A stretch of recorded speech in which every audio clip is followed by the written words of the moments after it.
Hi class, so for my final project I decided to talk about sexism and ageism and how the two are intertwined among each other. Also I talked about sexuality and how it kind of changes as the aging process is occurring. So from our many years of social work experience, we know that ageism is the stereotyping and prejudice and discrimination against someone based on their age. Um, we know that this is a common form of oppression. We've seen it, we've heard about it. And also we know about sexuality, especially after this class. We have a fair share of knowledge among the subject.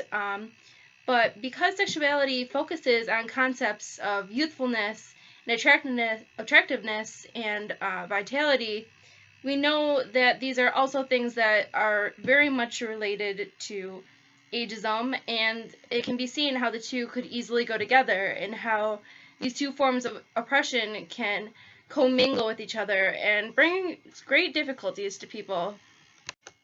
So as I talked about aging and how sexuality kind of changes during the aging process, I started off by talking about the time period in a person's life where they are having a child, and the need for the sexual activity is serving the purpose of having a child and raising a family. For the case of my paper, I talked more so in the terms of a heterosexual couple, even though this is obviously not the case for all.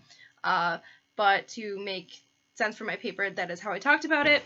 We're pretty familiar with the changes and everything that occurs for a woman during fertility and pregnancy, the body changes, the hormones. We hear about that a lot, but what we don't hear about as much is the changes and impacts this has on the males or the fathers.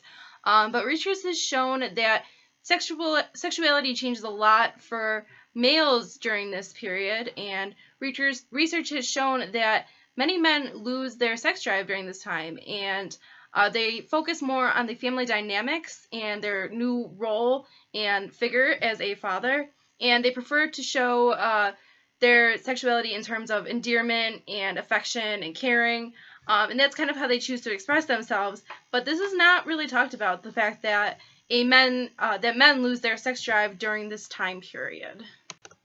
So continuing with the aging process, after the so-said baby years, I discussed the different physical changes that are occurring in the human body.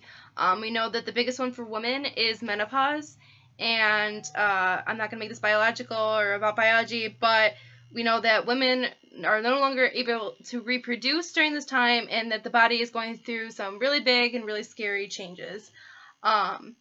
What we don't focus on is that this is also a period where a woman's sexuality is drastically changed, and many women are losing sense of their femininity, and it's really hard for them to discuss this with medical professionals and healthcare workers about how they still want to engage in healthy sexual behaviors and have an active, healthy sexual lifestyle, but they are unable to due to the changes that are occurring in their body physically, mentally, and emotionally. So there is a really big problem regarding how a woman can talk about this. When we look at men, as for the men's body changing, we know about erectile dysfunction, and we hear ads on the radio about erectile dysfunction. We hear, take this little blue pill. It's talked about all over. So for men, their physical changes that are occurring are very out and about and in the open, and everyone is willing to help them. But for women, it appears to be a lot harder, and women don't feel comfortable talking about, their sexual needs and desires and wants during this really, really chronicle time.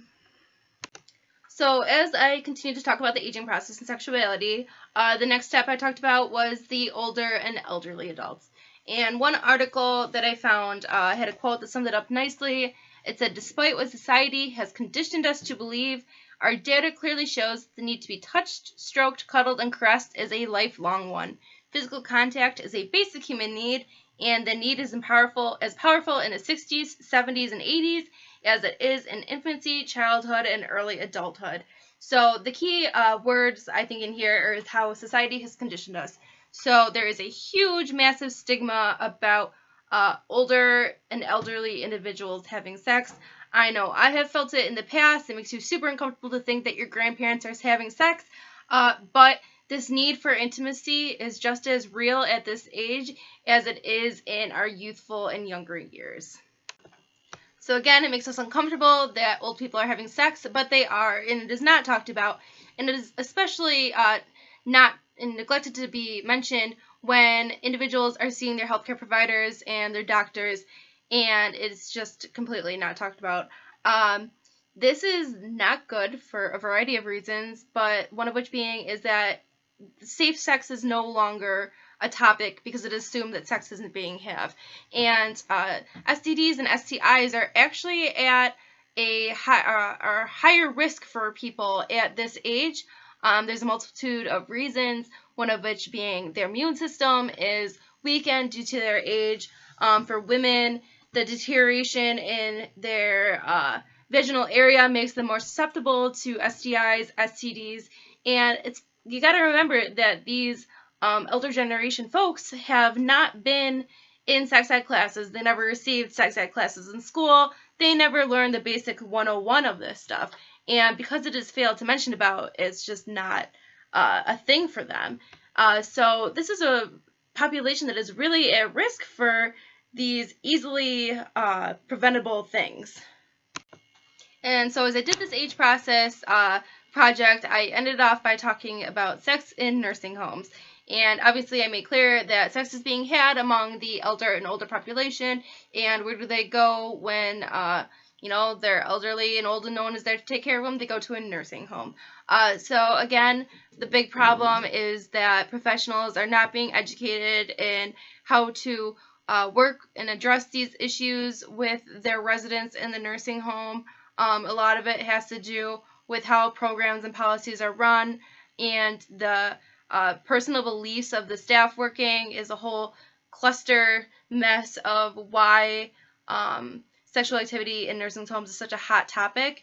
But a problem that is also being had, which I found most interesting, was that it is the children and family members of these elderly residents that are putting them in the nursing homes, and these are the people that are supposed to be advocating for their parents or their uncles or their aunts or whoever it is, but because they're also so uncomfortable with the idea that, oh, my mother is old and engaging in sex, that fails to ever be mentioned in conversation when working with staff.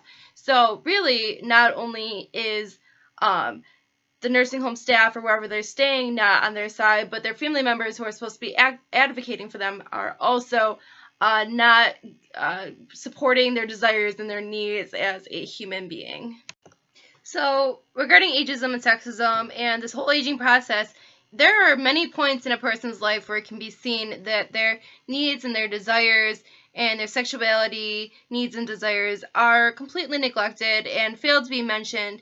And both forms of oppression are very commonly brought up in people's lives, and they're just so extremely overlooked.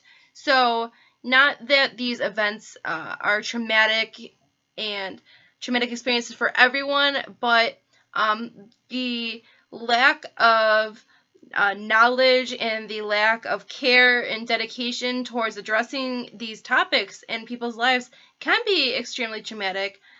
Sex is a huge part of many people's lives, and for that to be taken away because it cannot be taken seriously or because it cannot be discussed is just truly detrimental to people's physical and mental health. So us as social workers, I think we just need to keep advocating not only for those that are facing ageism, not only for those that are facing sexism, all forms of oppression, but we really need to be careful of how these two commingle with each other, and together they form this really powerful form of just complete neglect of a person's basic needs to, freedom and happiness. So I hope you all learn something from this and take all this into consideration in your future social work practice. Thank you.